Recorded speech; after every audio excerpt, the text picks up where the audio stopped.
with your credentials for your account.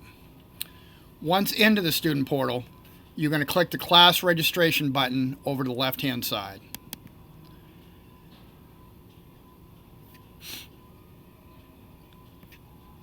That will take you into the registration part of the PowerSchool portal.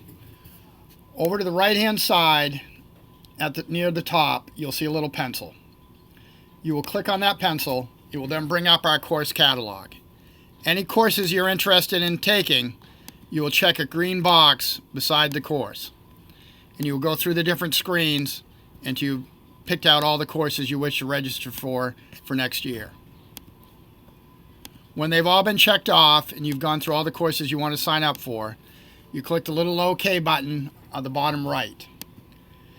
You're most of the way now through the process, and it will show on the screen the requests that you put down for next year. There is one last step, and it's the most important step. You need to make sure you click on the Submit button on the bottom right of your screen. That is what saves the requests you're making for next year. Once you've done that, a list of your requests will show up in front of you. Then you know you've done that.